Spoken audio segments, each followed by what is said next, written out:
আমার ফ্রেন্ড বাদন ও পায়ে ধরছে ছবি তোলার জন্য, নিজে কন্ট্রোল করতে পারে নাই।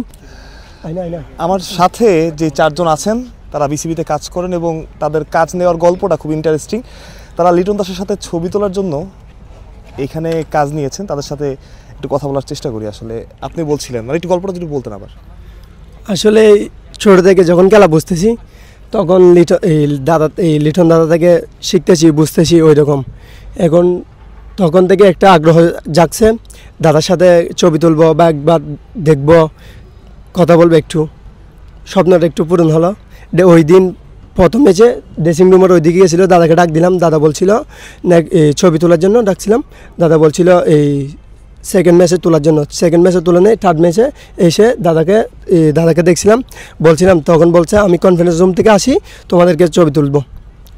এখন দাদা আমরা ওইদিকে ঢাকা থেকে আসতেছি, দাদা কনফারেন্স রুম থেকে যাচ্ছে, মাঠে গিয়ে আমার ফ্রেন্ড বাদন ও পায়ে ধরছে ছবি তোলার জন্য, নিজে কন্ট্রোল করতে পারে নাই।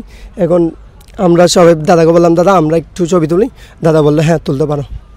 কেমন লাগলো ছবি তুলে? ছবি তুলে ভাই কোনো বলার ভাষা নেই। অ্যাকচুয়ালি এটা হলে আমার একটা ড্রিম, দাদার সাথে একটা ছবি তোলা। তো ছবি তুই তো ওয়ালপেপার দিয়ে ফেলছেন? ওয়ালপেপার দিয়ে ফেলছি ভাই। ছবিটা কেমন লাগতেছে এখন ভাই? মানে কি বলছে, একবারে একটা ড্রিম ছিল আমার বর্তমানে, এটা তো এটা স্বপ্ন, এটা পূরণ হয়ে গেল। ড্রিম পূরণ হলে তো যার থেকে যেরকম ফিল লাগে তার থেকেও অনেক বেশি উত্তেজিত লাগতেছে আমার থেকে। এটাই আসলে মানুষের স্বপ্ন, আসলে এক একজনের এক এক রকম। ওনার স্বপ্ন দেখেছেন লিটন দাসের সাথে একটা ছবি তুলবে, সেই ছবিটা তারা তুলেছেন এবং লিটন দাসের স্বপ্নটা পূরণ করছেন, তারাও খুশি। এবং আসলে এখানে আসলে ফ্যান হওয়ার সার্থকতা এবং একজন ভালো ক্রিকেটার, যে আসলে ভালো মানুষ, ভালো ক্রিকেটার হওয়ার যেমন সার্থকতা, তেমন লিটন দাস যে ভালো মানুষ তার প্রমাণ হচ্ছে এটাই। মানুষ প্রত্যয়, বিডি ক্রিক টাইম।